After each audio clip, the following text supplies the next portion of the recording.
Uh,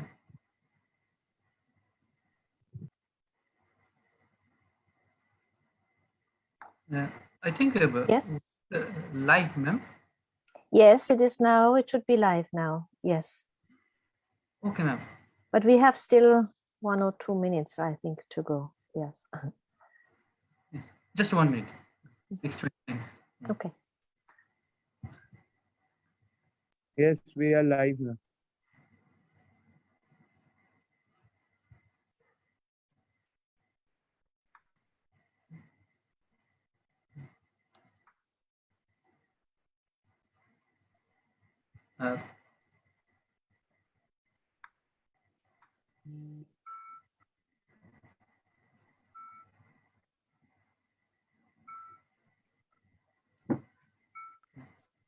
Good evening, everybody. This is Aditya Shankar Chattopadhyay on behalf of the team Voyages into the Past Otit Provaho. Today, we are really honored to have with us Professor Dr. Heike Oberlin, ma'am. Professor Heike Oberlin is head of the department at the Department of Indology in Tübingen University, Germany. Study in Indology and Social and Cultural Anthropology in Tübingen. She also learned to perform Kutiyattam and Nanyarkuta under Panigirija and Ramachakya at Kerala Kalamandalam. She gained her PhD in 2004 with an award-winning work about Nanyarkuta from Wurzburg University. From 2005, she was an assistant professor at the Department of Indology, University of Tübingen, until 2008, when she became the associate professor of the same university. She established the Gardner Chair for Malayalam at Tübingen along with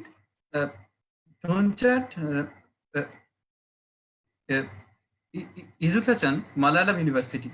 In 2018, she was appointed student at Kerala Kalamandalam in the erudite scheme of Kerala State Higher Educational Council.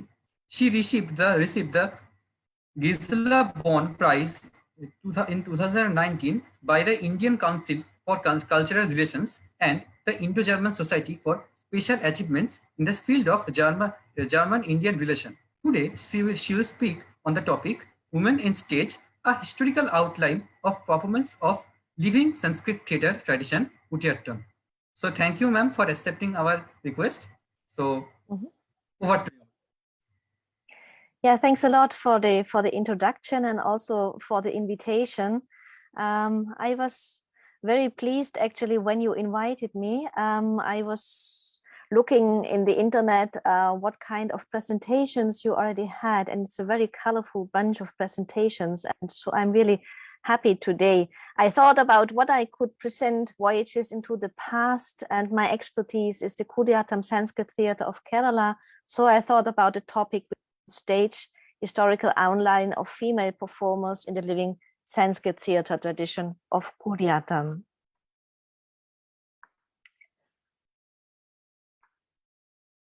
India is immensely rich in dance and theatre forms. Theatre in India is always staged with music and uses codified body language. Therefore, the distinction used in literature to denote dance and theatre is not always the same. Dance in India was traditionally more a range of women, while theatre and drama seem to have been mainly male domains.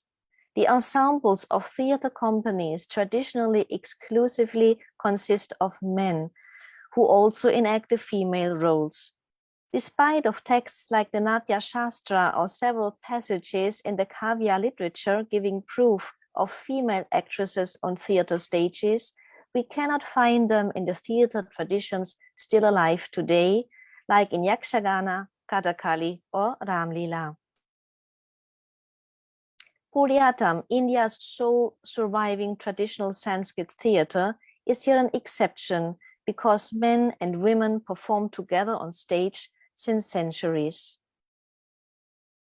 To give you an impression of how a Kūṭiyāṭṭam performance looks like, and also the drums, the recitation, I show you very short, very few excerpts of Bali Vadham. So the killing of Bali, of Abhisheka Nataka Act 1. And I'll explain in this short clip the main features of Kūṭiyāṭṭam.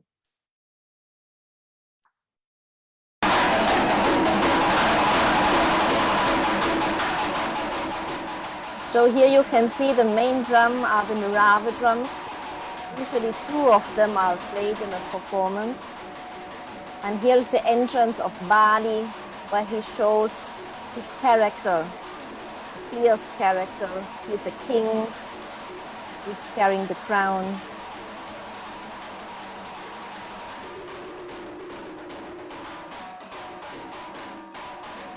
Hand gestures are very important in Kūṭiyāṭṭam, also facial expressions, especially the eye movements.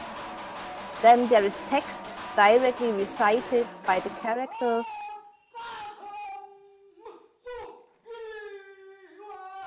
Katam katam sugriva iti. So Sanskrit and Prakrit text is directly rendered by the performers. Now Tara is appearing, performed by a female actress because it's a female role. What is rare on the Indian stage in the traditional theatre forms.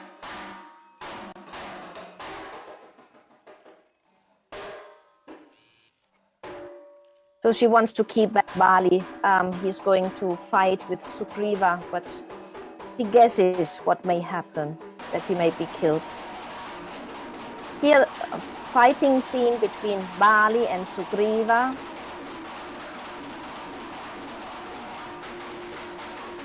Kūṭiyāṭṭam stages are small. There are no backdrops, no stage props. All is left to the imagination. You have colorful makeup and costumes, and the art of acting. Here Rama and Lakshmana come into the scene.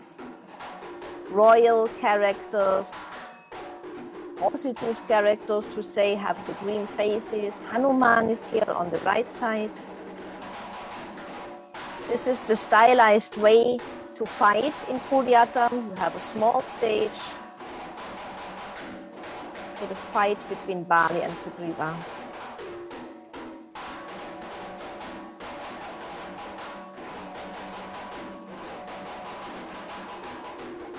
And here, Lakshmana, you can see how the eyes and the hand gestures play together.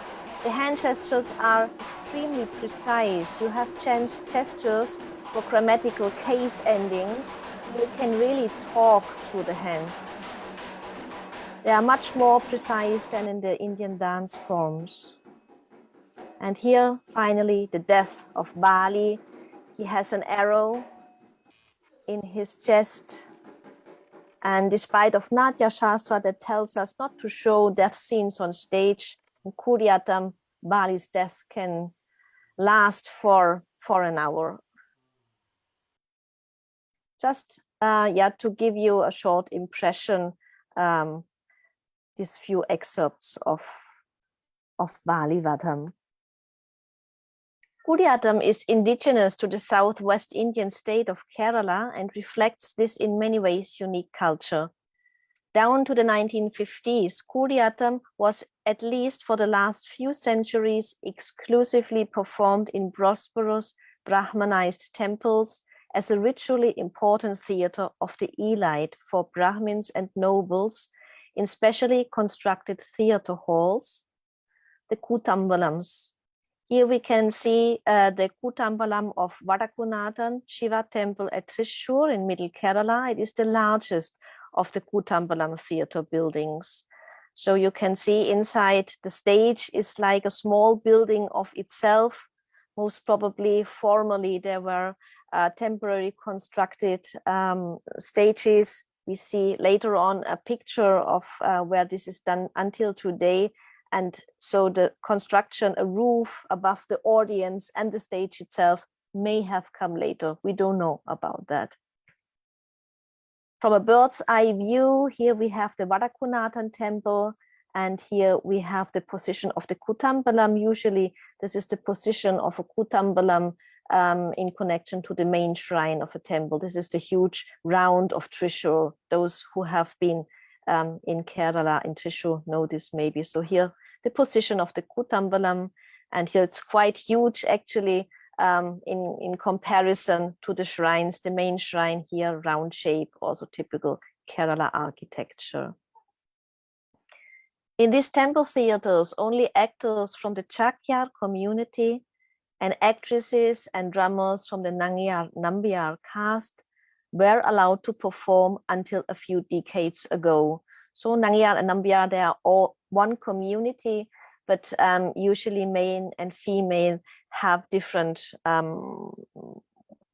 titles or names. So the females of the Chakyar community, for example, are called Ilodama. So they belong to one community. These communities belong to the larger group of Ambalavasis, of temple dwellers. They are high in status and small in number. In Kūṭiyāṭṭam, with the exception of the demoness Shurpanaka, Chakyars enact the male roles and Naṅṅyārs portray the female characters since centuries. What do we know about the history of Kūṭiyāṭṭam, especially the Naṅṅyār actresses? Let us go on a journey through time together.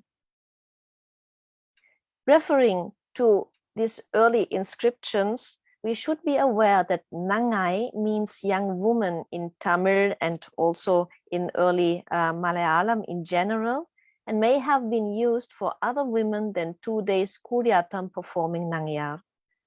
Raghava Warrior and Rajan Gurukal, for example, list in Kerala Charitram the terms Naṅṅai, Naṅṅyār, Naṅṅachi, and Kūtachi mentioned in inscriptions to denote women performing on stage. Let me very briefly introduce the most important of these inscriptions.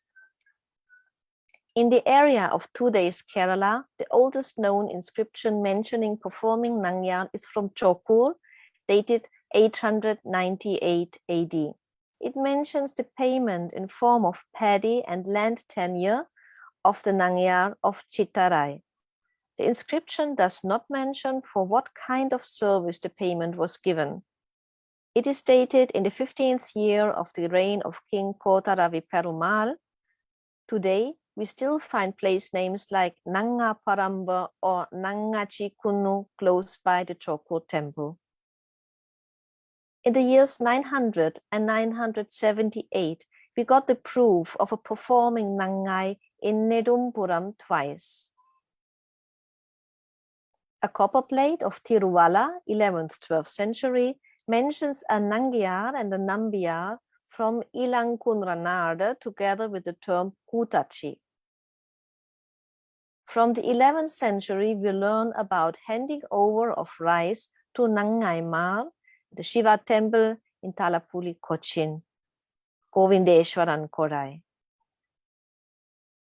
An inscription of the Vyagyapurishvara temple at Tiruvengaswal mentions the payment of Erunada Naṅṅai for performing Shanti Kūta.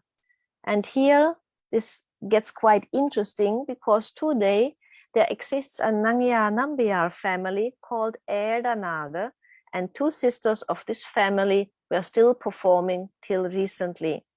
It is possible that this family is identical with the Erunada family mentioned in the inscription. Only about 1100, we read for the first time about a Naṅṅai and a Shakai together, Shakai Chakya. A stone inscription of the temple of Nallur contains the information of a joint Kūtu performance of a Shakai and the daughter of Tiruvemba Naṅṅai.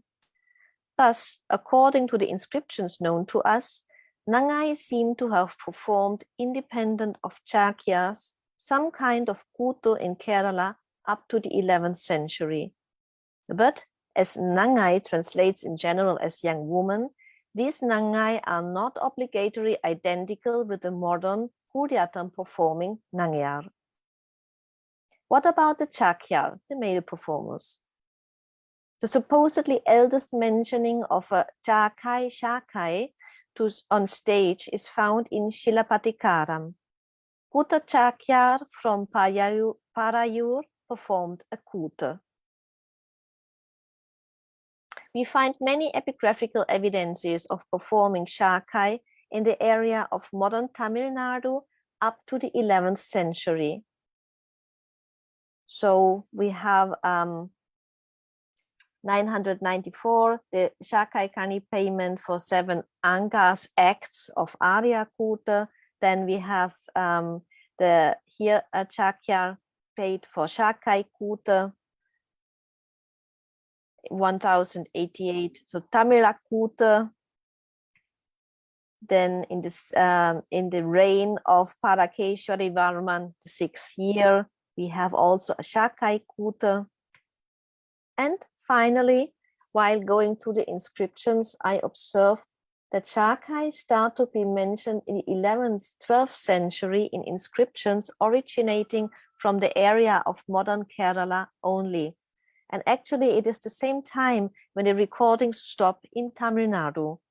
In the year 1172, a copper plate tells us about a Shakai Kūṭa performance carried out by Shakaimar in the Thiruvananthapuram district. Thus, it seems that performing Chakyas have come over from today's Tamil Nadu to the area of modern Kerala only during the 11th century. Up to then, in Kerala existed some kind of performing art carried out by Naṅṅyār. It is possible that these two performance traditions joined during in the 11th, 12th century in Kerala and started to form Kūṭiyāṭṭam, performing together. This assumption can be underlined by 2 orally transmitted legends. The Kūṭiyāṭṭam performing families tell about a reform of utmost importance of the then existing theatre by King Kulashekara Varman. This king cannot be dated clearly. He either lived in the 9th, 10th century or in the 11th, 12th century, exactly the time when the 2 theatre traditions seem to have converged and, of course, seem to have undergone a reform more than necessary under such new circumstances.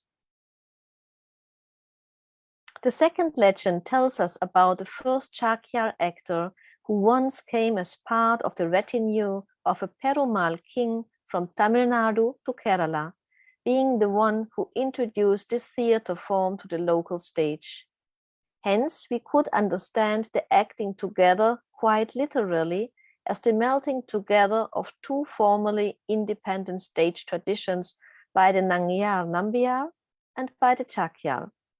In any case, we can trace back the roots of performing Naṅṅyār as part of what we call today Kūṭiyāṭṭam to the 11th, 12th century and even performing obviously on their own to the 9th century.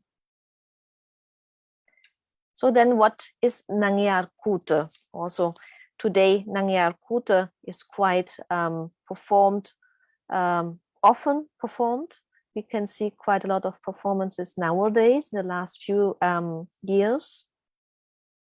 In the 20th century, Nanyarkuta is used to define the flashback or retrospective view, nirvahanam, of the Chedi, a maidservant and confidant of the heroine, in the beginning of the 2nd act of King Kulashekara Varman's play Subhadra Dhananjayam. So this was at least until a few years, we'll see that later, very clearly defined. It was a very specific performance. Naṅṅyār is the community to which, until a few decades ago, all actresses of Kerala Sanskrit theatre Kūṭiyāṭṭam belonged to.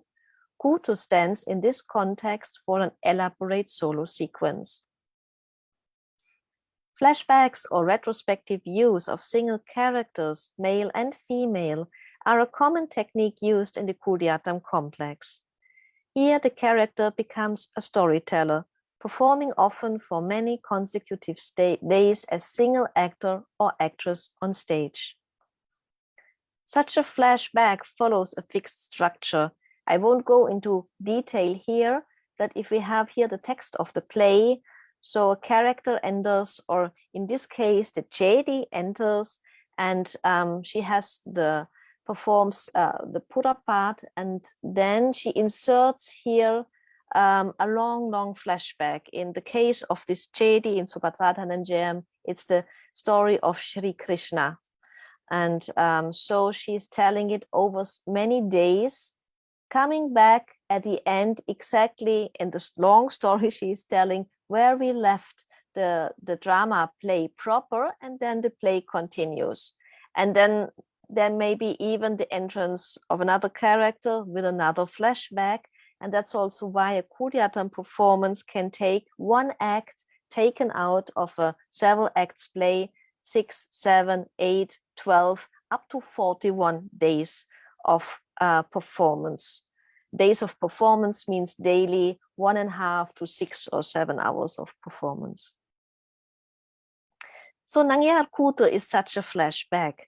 Here the character of the Cheti inserts in all detail the story of God Krishna up to the level of the second act of the play Subhadra Dhananjayam, where Krishna's dear friend Arjuna Dhananjayan gets married to Krishna's sister Subhadra. The actress performs more than 200 Nirvahanam shlokas and their interpretations alone on stage.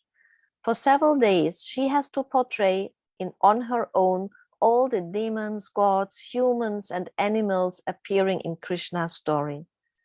This flashback was introduced most probably in the 16th, 17th century as part of the Krishna Bhakti movement in Kerala. According to its content, it is also called Shri Krishna Charitam. We have no earlier proof of such an elaborate flashback or enactment of the stories of Shri Krishna. Neither the Kūṭiyāṭṭam patronizing King Kulashekara, the author of the drama Subhadra Dhananjayam, nor Vyankya Vyakya, a detailed commentary to the same, or Natāṅkusha, the hook of the actor, a detailed critic of Kūṭiyāṭṭam from the 15th century, mention Shri Krishna Charitam or Naṅṅyār, or even a flashback of the character of the Chedi. The first publication was done in 1984 by P.K. Narayana Nambia, wherein he edited the stage manuals of several palm leaf manuscripts. Since then, further editions of the verses and their performance texts have happened. I have just a few here, a new edition of Narayana Nambiar's first book, Shri Krishna Charitam. Then there are the editions and also not editions but translations and discussion study by Nirmala Panikkar. This is the same book, just another edition. Then Aparna Naṅṅyār has also published another Atta Prakaram of Shri Krishna Charitam just recently. I did myself in German my PhD on Nanyarkuta and on the topic, and another example from another language, French. There is a book by Coralie Casasas about Nanyarkuta also, and there are even more. Due to the support of Diane Doherty, a full consecutive performance of all verses was done between 1989-90 and 1995 in the Vadakunathan temple at Thrissur by Usha Nagya. So she's coming from a traditional family and had the right to perform in the Vadakunathan temple. And her pupil Aparna Naṅṅyār. Aparna now keeps the performance alive today. So this is a picture from 1995 when Aparna was still a young girl, and now she took over the performance duties. It was in 1999 that with Margi Sati's newly written Sri Ramacharitam Naṅṅyār, called by her Avatarana Prakaram, that the understanding of Naṅṅyār has become wider. Up to then, it was just the Chedi in Subhadra Dhananjayam inserting Shri Krishna's story. Now we have Shri Rama's story, and which is inserted and narrated here by Sita as her Nirvahanam, as her flashback in the third act of Bhavabhuti's Uttara Ramacharitam. So this is the point where the opening of Naṅṅyār, of the understanding what Naṅṅyār is, has happened. Nowadays, merely any flashback sequence of a female character taken from an old stage manual or composed recently are called Nanyarkuta. Here just two examples, Draupadi from 2014 or Gita Govindam from 2019. Let us go back to the beginning of the 20th century. So in the 20th century, temples once rich, hosting Kūṭiyāṭṭam theatre halls and conducting performances on an annual basis, lost their holdings in the wake of land reforms. This led to performances being drastically curtailed. The temples were no longer able to support the Kūṭiyāṭṭam performing families. Additionally, the new times produced fewer Sanskrit scholars who traditionally could properly follow a theatre cultivated for an educated elite and develop an appreciation for its subtly mediated messages.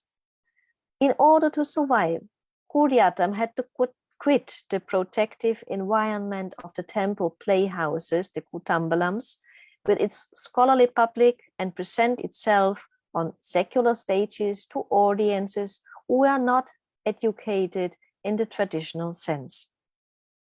Even earlier, a number of genuine Sanskrit scholars was not that high. Many Nambudari Brahmins were able to recite the Veda and number of Sanskrit texts, but were quite unable to understand their proper meaning. The role of the Malayalam-speaking Vidushaka has developed to the point where he is now a kind of translator. And being in the Chakyarkuta, a huge solo, so to say, for the Vidushaka, he became quite famous, and Chakyarkuta is performed very often. The step outside of the traditional temple theatre houses into new public spheres was done only recently. Already in the early 1940s, Josephmundacheri, a Malayali Christian deeply interested in Sanskrit culture and drama, had intensive discussions with his close friend Painkulam Ramachakya. So being a Christian, Mundacheri was not allowed to enter the temple theatre in Vadakunatan, for example, to watch Kūṭiyāṭṭam. He had no chance to see a Kūṭiyāṭṭam performance because, yes, he was not allowed to go inside. And so Painkulam Ramachakya was inspired by the desire to make Kūṭiyāṭṭam visible to everybody who wants to see it, not only to high caste Hindus. But several years had to pass, India had to gain independence, the power of the feudal landlords had to decrease, and the temples had to come under the administration of the Devaswam boards. It was in September 1949 or 1951, we are not sure about that date, that Ramachakya performed for the first time on his own, without musicians or other performers, and in a reduced costume or makeup, a part of Chakyarkuta in the house of the Brahmin Cherupoya Teke Karabhattatiri near Kotarakara. This first cautious step outside of the temple into a Brahmin's house caused already animated discussions and a wave of indignation. Again, 7 years had to pass till the first full-fledged Kūṭiyāṭṭam was performed in August 1956 in the palace of the Samudari in Kozhikode under the auspices of All India Radio, Akashvani.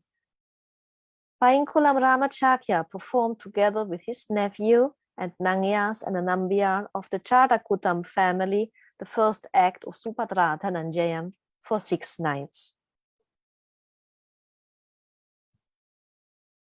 Soon after Painkulam Ramachakya's first performance on secular stages, Mani Madhavachakya followed his example and guided his family group in 1961 even to Madras, Delhi, and Benares.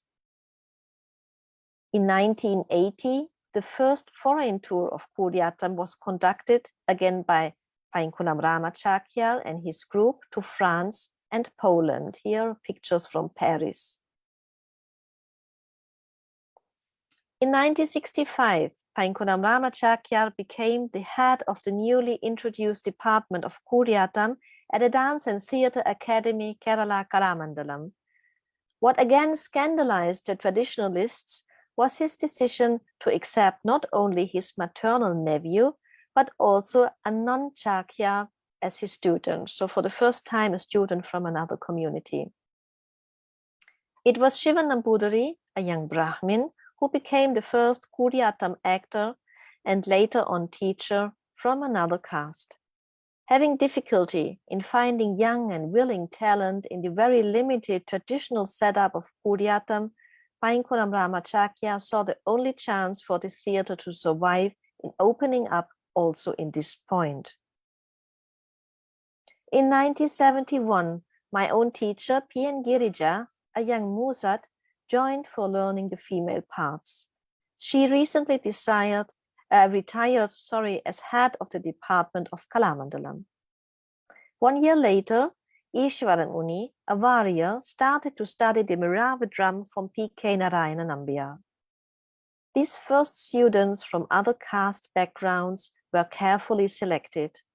Not only their taste and talent was important, all of them were higher in status as the already highly placed families who were exclusively performing Kūṭiyāṭṭam until then. It was only in 1974 that with Shailaja, a Naṅṅyār girl, a student lower in status than Chakya, Naṅṅyār, Nambia, joined. With these students, Painkonam Ramachakya and the Mirava drum maestro P.K. Narayana Nambia developed together a new kind of curriculum with fixed timings and classes. But not only the sphere of Kūṭiyāṭṭam performances and the performers themselves had to undergo profound changes, also the presentation of the plays, how they are performed on stage, was radically reformed. In the following years, also the makeup and costume were modernized with the help of Govindavaria. We see this a little bit later in more detail. Nowadays, pupils from other castes, even foreigners like me or Tomoe Irino from Japan, are inducted into this theatrical art. In 1995, I did, as the first foreigner, my stage debut at Kalamandalam. Tomoe's was just a few weeks later in Nanyarkuta.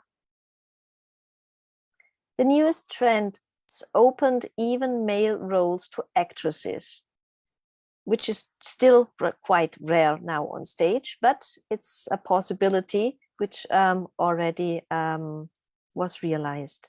In 1995, Kalam and Sophia portrayed as the first woman a male role on stage. So this is Lakshmana in Chadayuvatam here on the left. Sophia, she was one of my co-students. In 1998, Panigirija performed Sri Rama in Mumbai. And my teacher Kalamandaram Ramachakya also taught me the role of Sri Rama in the years thereafter. Since Kūṭiyāṭṭam has left the environment of conservative temples in the 1950s, especially the representation of female characters has undergone quite drastic reforms. In the mid of the 1990s, I had a chance to interview and observe elderly Naṅṅyār ladies who were serving in certain temples and who were acting as part of the annual ritual calendar and not for the sake of aesthetical delight. They still made use of the old costume and makeup, and their movements on stage were showing many differences in comparison to the reformed style. To illustrate the obviously big differences of Kūṭiyāṭṭam performed in temples using the old costume and makeup and performed as an art form on secular stages and festivals with newly designed dresses and facial painting and a widened repertoire of movements, within a totally different atmosphere, I will show some pictures and 2 film clips. The photographs and video recordings were taken in the same time period in 1995-96.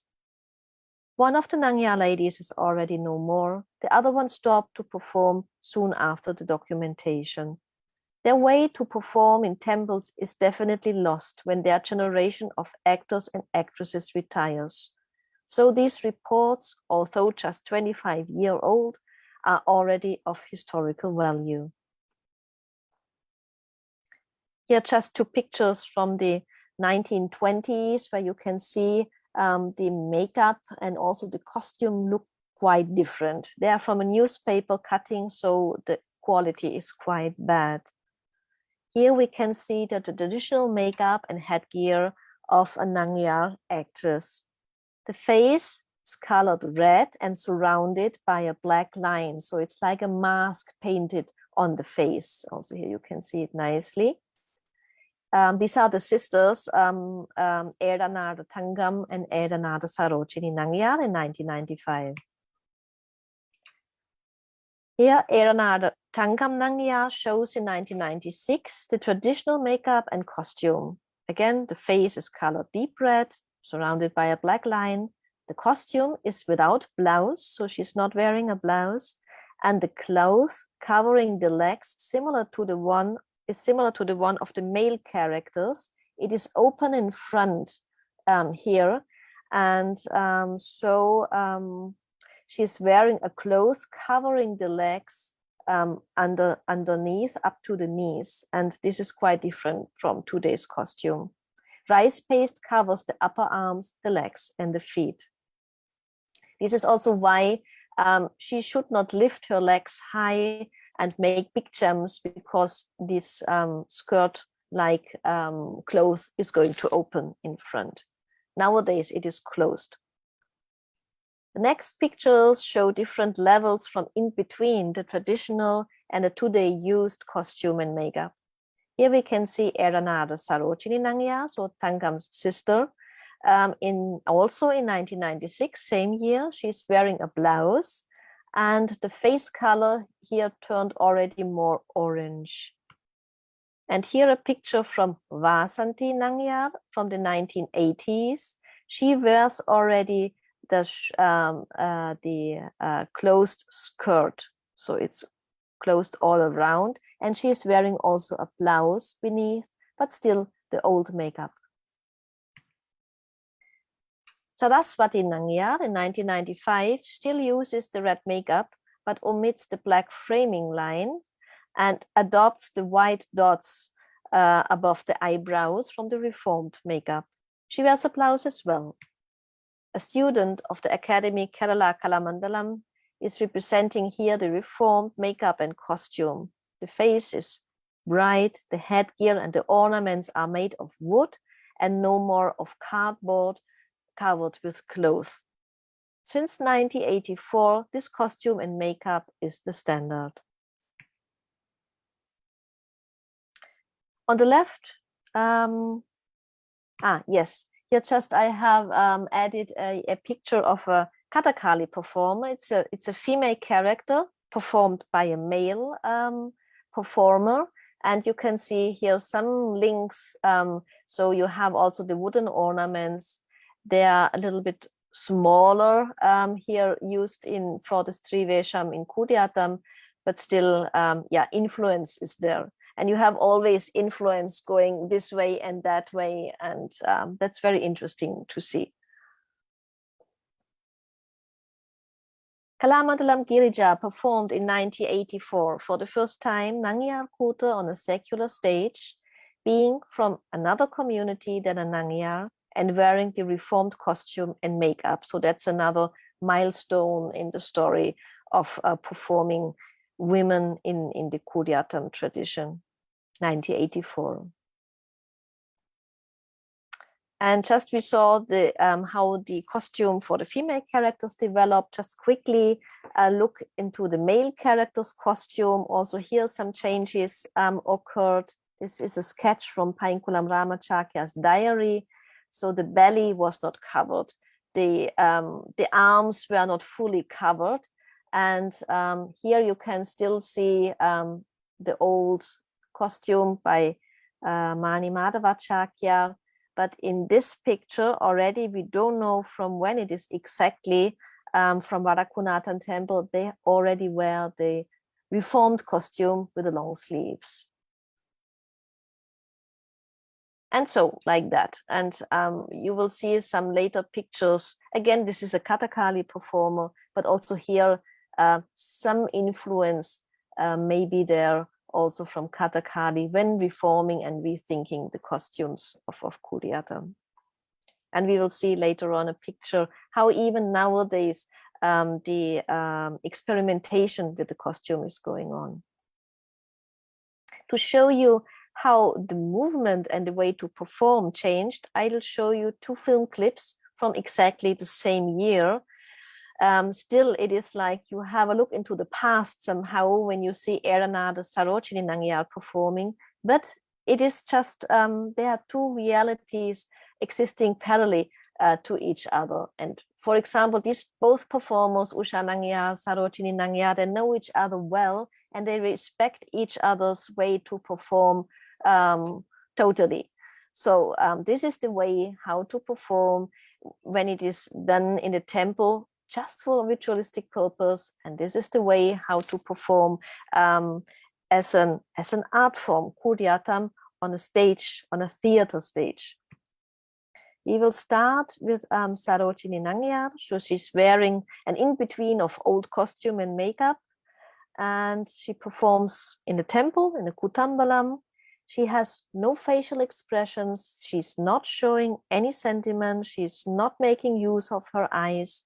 She does quick and less expansively movements. And at that time, she told also clearly she had not the claim to be an artist. She was just fulfilling the ritualistic duty of her caste and family. And there it is important to do the right thing at the right time, to recite the text, and that's it. So we will have a look into the video clip.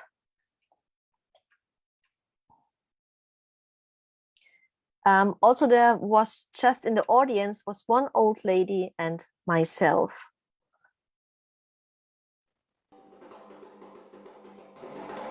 There is only 1 drum, so it is very limited. It's like a skeleton of that has to be done when Kūṭiyāṭṭam is performed as a ritual.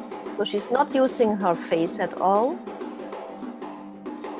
She knows very well, she's very well aware about everything that has to be done. Also the recitation has to be done correctly.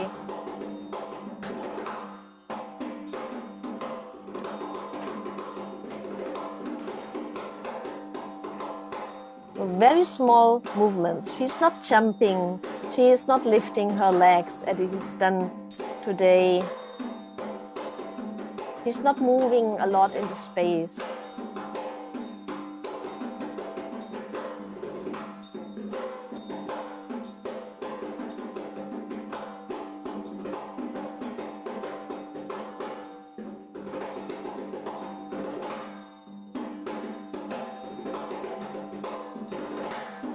Now she's reciting.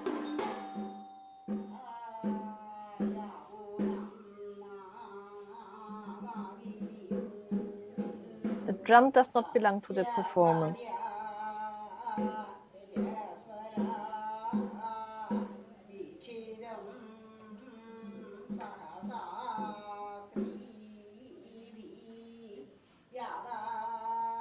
While reciting, she is translating word by word into the hand gestures, including grammatical endings.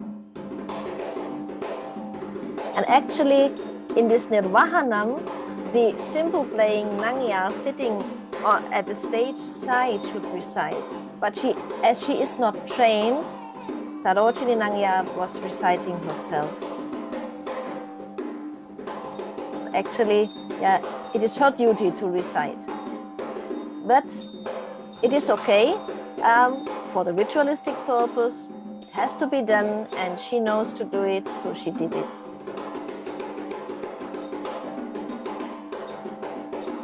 And the performance won't last 1.5, 2, 3, 4, 5 hours.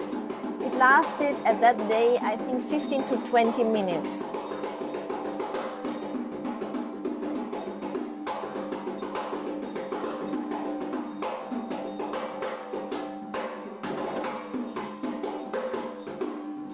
So, and this is the typical everybody lived happily, the end of a Nirvahanam day.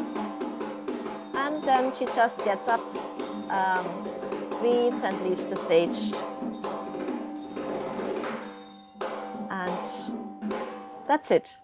There is no applause. This was the only lady in the audience except of me. And a totally different atmosphere in the same year when Usha Nagya performed at the Women's Theatre Festival in Mumbai. And she's wearing the reformed costume and makeup. And she, of course, uses facial expressions, especially the eyes. And yeah, Kūṭiyāṭṭam here is clearly an art form.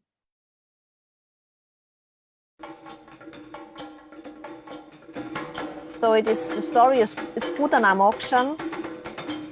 He shows now, this is little Krishna drinking milk at Putana's breast. So he's holding her breast and drinking. And here you can see how she uses facial expressions, the eyes, very subtle movements.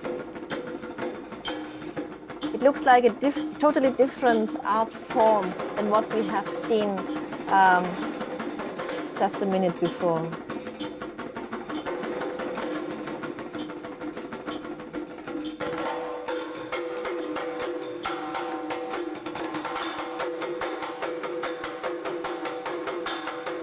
Now the recitation, we have another recitation later. So this is Putana holding the baby Krishna, and now the pain starts as Krishna is sucking out the whole life of her, and yeah, she's gaining moksha, and we'll see now the death of Putana here.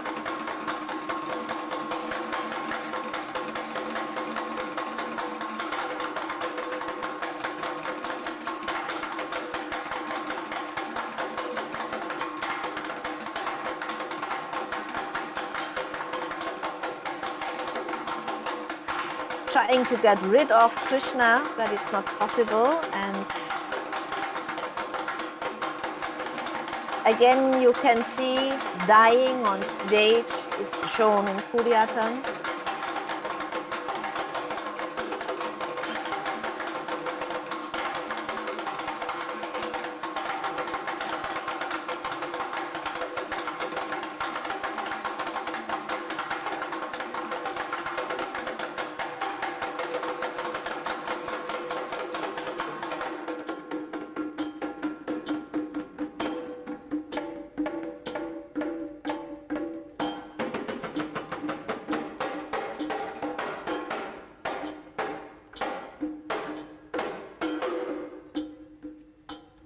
Also, you can see how the drums play together with the actor. The drum follows the actress.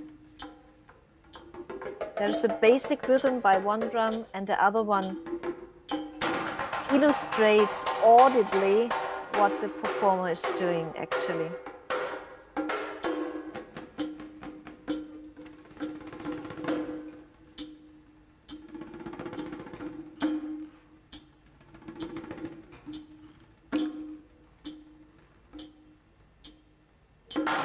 Usha Nagya is the disciple of Amanur Madhavacharya, who is also very much known for his Bhagavatam, for example.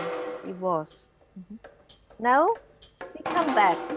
As the Chedi is telling us the whole story, now it's the Chedi who is telling in her flashback Krishna's story, and she's telling like that.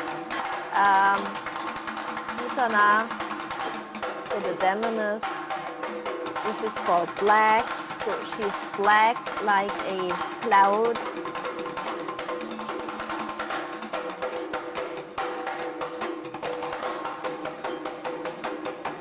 And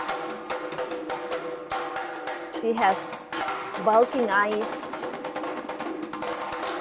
and together with, so she's like that.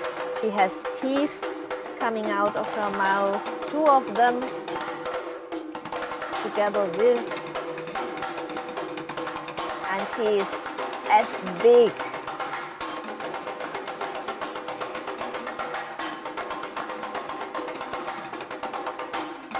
and as huge as a mountain. So the next movement will be for mountain.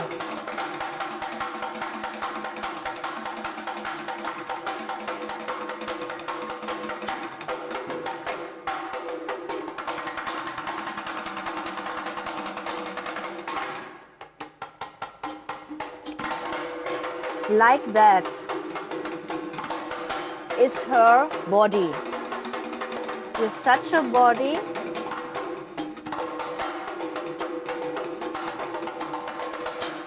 to earth, to the ground, locative, he fell. So the demoness Putana, like a cloud, and with a huge body like a mountain, she fell down to earth, dying.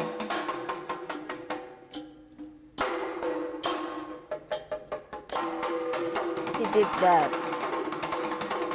And now he's going to stop the drums and we get a recitation as we have seen at Sarojini Naṅṅyār's sample, but in that case it will be done by the on the stage sitting cymbal player. So like that, to give you 2 examples. Naṅṅyār in the first clip represented a state of Kūṭiyāṭṭam when it nearly had vanished. She performed to serve a ritualistic and not an aesthetical purpose. The pictures gave us the chance to become acquainted with an earlier level of enacting Sanskrit dramas in the Kūṭiyāṭṭam style compared to the modern performances we can witness nowadays in town halls in Paris or New York or even here in Tübingen. The costume and makeup used are already history. Some movements as jumping without lifting the legs too high because of the front open skirt as well. So here again, we move literally from immobility towards mobility. More mobility on stage, more mobility between stages. We have literary proofs that Kūṭiyāṭṭam was not all the time performed in such a poor way that we would say what Sarojini Naṅṅyār was doing, that is the real Kūṭiyāṭṭam. We can't say that. Also here was a development. Natāṅkusha gives us a wonderful description, very detailed description, how Kūṭiyāṭṭam was performed around the 15th century. And so it was much richer than that. And so there is a development. Kūṭiyāṭṭam adjusts itself to present conditions as any living art form does. Otherwise, it would have disappeared centuries ago. For the past 5 decades, it is, in order to survive, under rigid transition. Kūṭiyāṭṭam seems to develop towards a modern stage art presented on secular platforms all over the world. This trend even includes the staging of religion, for example, the presentation of ritualistic elements for a mainly Western audience in a secular setup. Apart from that, a handful of well-trained young performers from traditional Kūṭiyāṭṭam families just recently started to revive some of the temple duties. They appreciate the atmosphere, the possibility to study and present the lengthy plays with all details, including the ritualistic ones and the long flashbacks. But they struggle with conservative temple authorities and the missing of nearly non-existent remuneration. When it comes to an outlook of the female characters and the female performers on the Kūṭiyāṭṭam stage, we have seen the expansion of the circle of persons performing and the plays presented within the last half-century. Obviously, more girls and women are trained nowadays, and they are creating, besides the rather short traditional women's roles and the Sri Krishna Charitam Nanyarkuta, more and more opportunities for themselves. Traditionally, not all characters appear on the Kūṭiyāṭṭam stage. One of them is Sita. Here you have to imagine her sitting on Rama's lap, holding her in his arm. Nowadays, Sita is appearing in most performances, portrayed by a female actress. New plays open up scope for new female characters and their actresses.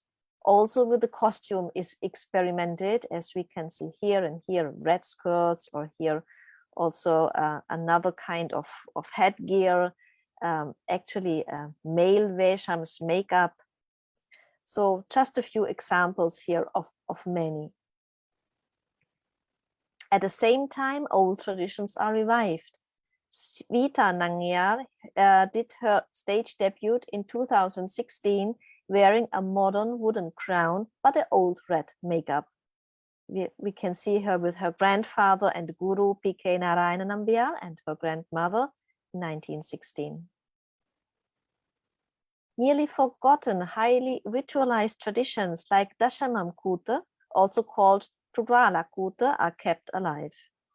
Here we can also see a revival of old makeup and costume patterns. So again, the black frame around the face. Kūṭiyāṭṭam is presented in connection with the Sanjayanam, the cremation of an Akitiripat, a Brahmin who has conducted Atiratram, the overnight Vedic yaga. In the pot here, his bone is kept. It is believed that the presentation of the Kūṭa would help attain moksha for the deceased and his surviving wife. It derives the name Dashamam-Kūṭa from the story of the performance, which is taken from the 10th chapter of Bhagavatam. And so we have some proof that Naṅṅyārs were performing this earlier, and now there is a revival by Aparna Naṅṅyār. There seem to be direct links between the Vedic culture transmitted by the Nambudari Brahmins and the Kūṭiyāṭṭam complex. Also here just two examples connected with the female performer. We can see the uttariya, a white cloth coiled to a thick rope wrapped and worn above one shoulder in Kūṭiyāṭṭam. So here the uttariya, here and here the red one. It is used, for example, in the last night of an Angulyankam performance as an important token to identify Sita, here with this red uttariyam, as well as by the Nambia when he performs Nambia Tamil on the last night of that play. On the right is the traditional costume of the Naṅṅyār Ammas, including this rolled uttariyam.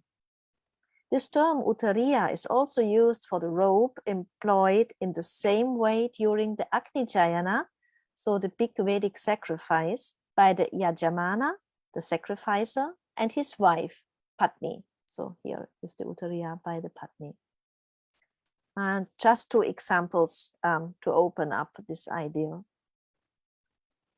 I hereby conclude this brief historical overview and outlook concerning the female performers in Kūṭiyāṭṭam.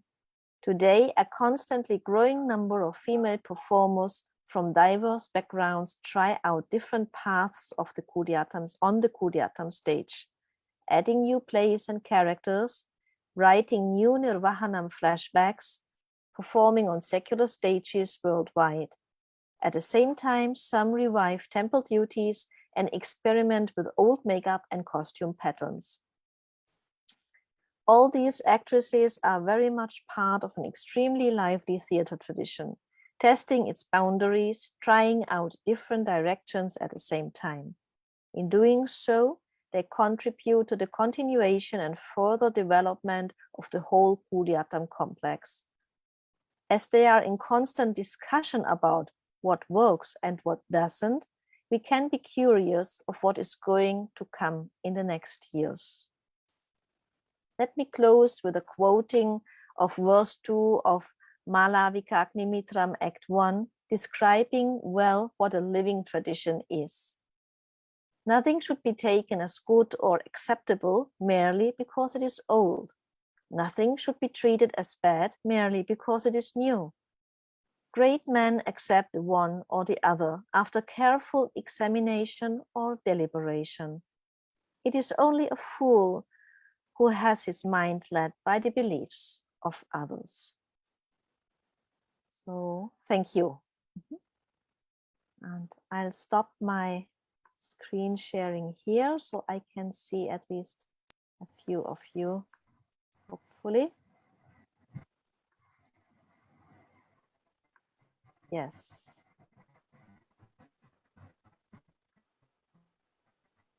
Yes, ma'am.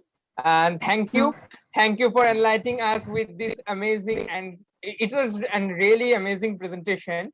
I was just like, I can't explain with my words. I am feeling short of words with this amazing presentation. So let's move to our question and answer session. Before moving to this, and I have a personal question. So may I proceed? Yes, sure. Yeah, thank you, ma'am. So my question is, and from the very early beginning of this Kutiya to this modern times, is there any is there any change in the style of storytelling is noticeable in these traditions? Like either it is always these religious texts of like Krishna, Rama, as we have shown to us, or there are some kind of modern influences are there? Yeah, I didn't tell about that. There is a fixed repertoire, a traditional repertoire, which is still performed today. But in the last few years, I would say it started maybe about 15 years ago, new plays are coming up. So the performers, they create also new plays, and usually they are taken the stories from the Puranas or the epics, Ramayana, but they can be also from a different background. So if I remember correctly, there is one play dealing with actually with the environmental issues, as the earth is in the middle or in the focus of this play. So they try out also new stories and new but we have to see if they really will become part of the repertoire, or if the stories are performed twice, thrice, and then again forgotten, but maybe picked up again a few years later. We have to see how the development is, but it's there. Okay, so I think my friend Aditya have some questions. Aditya, you may proceed. And all of our viewers from other countries, they can also ask their question directly on the Zoom.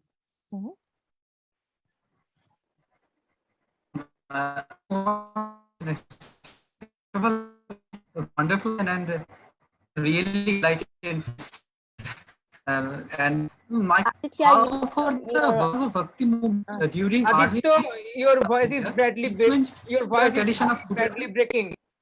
Maybe you switch off your video for a second. Okay, ma'am. Is it clear now? Ma'am, my question is how for the Vaishnava Bhakti movement during early medieval and medieval South India influenced the tradition of Kūṭiyāṭṭam in Kerala? Because you showed many of the story that related to the life of Sri Krishna and Bhagavat. So that's my question actually. There is a strong influence, for example, also when you see about the development of Krishnanatam and Ramanatam. So the Bhakti movement was quite strong also in Kerala. And especially when we come to the female performers in Kūṭiyāṭṭam, so most probably this long flashback of the Chedi, which is called Shri Krishna Charitam, was invented during that times. So actually the drama itself, it is Arjuna getting married to Shri Krishna's sister Subhadra.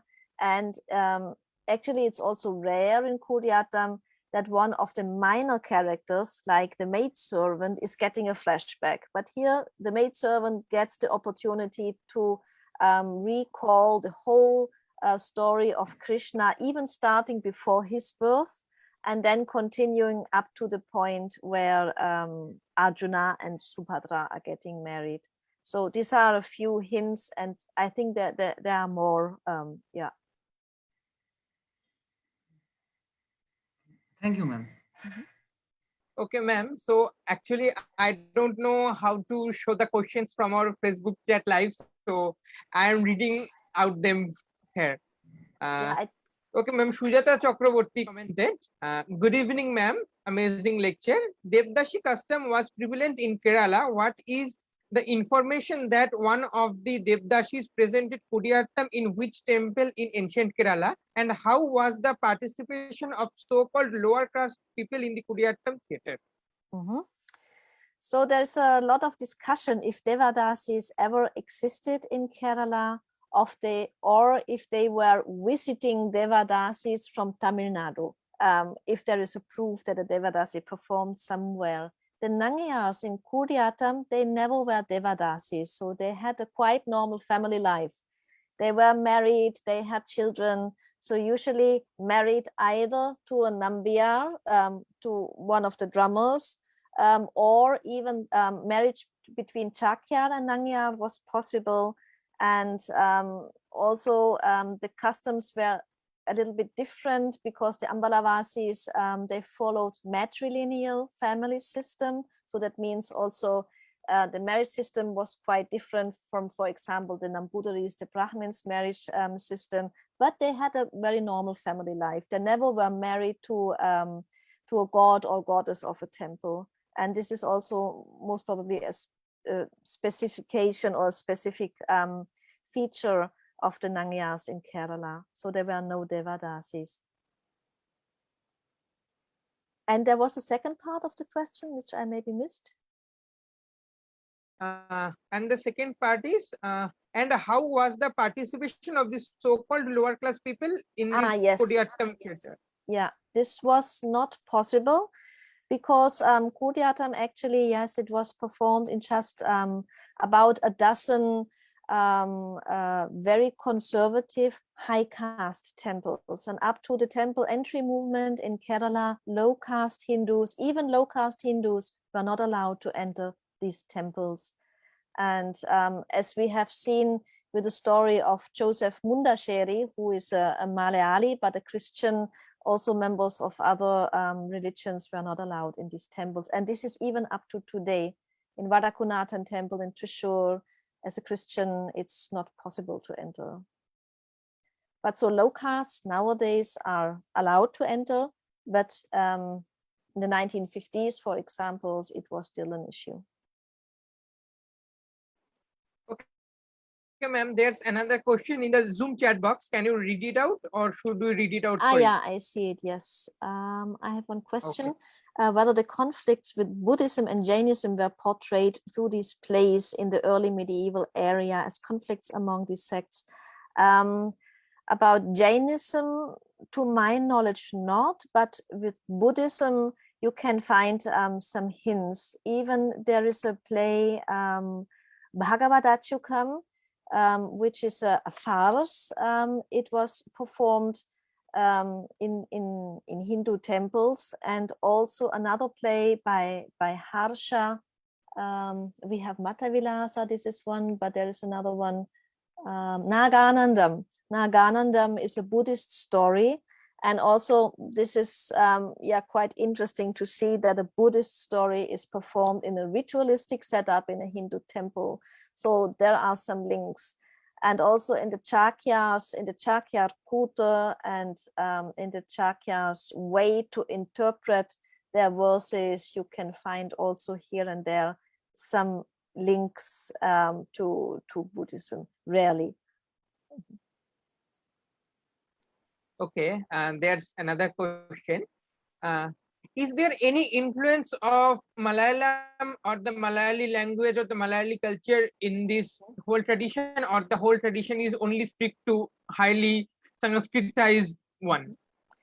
Actually, there's quite a lot of Malayalam in Kūṭiyāṭṭam. First, you won't hear it because the characters, they recite Sanskrit and Prakrit.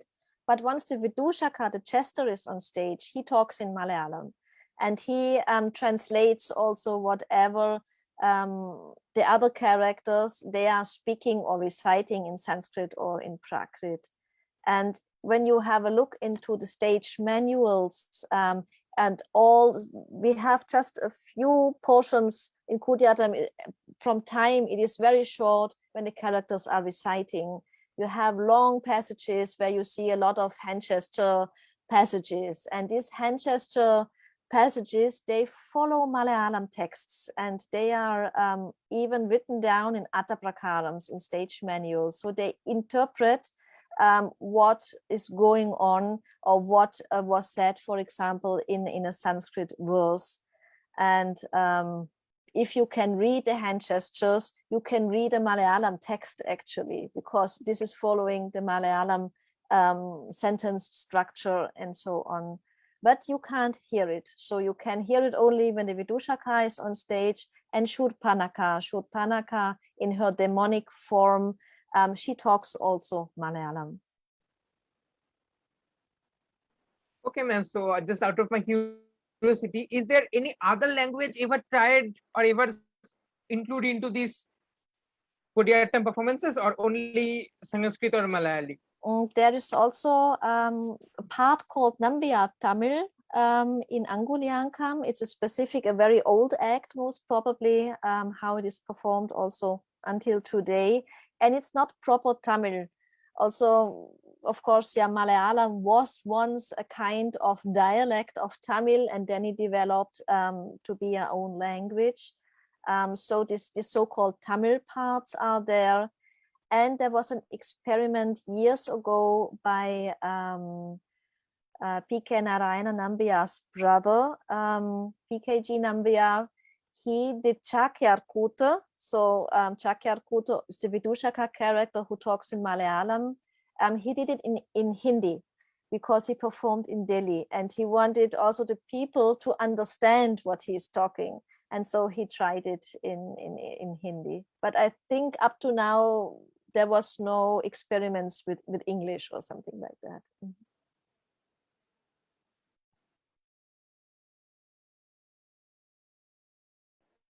Okay, so I think it's the end of our today's session. Thank you, ma'am. Thank you for joining us. Yeah, And thank it you was for a inviting. really enlightening one. Yeah, thanks a lot So- for inviting. And it was also nice for me. And the first time that I tried to go online streaming in Facebook, and it worked. Okay, thanks a lot. Yeah. Yeah. Okay, so Okay. have Take a nice care. evening. Yes, bye. Bye. Bye, everyone. Bye, ma'am.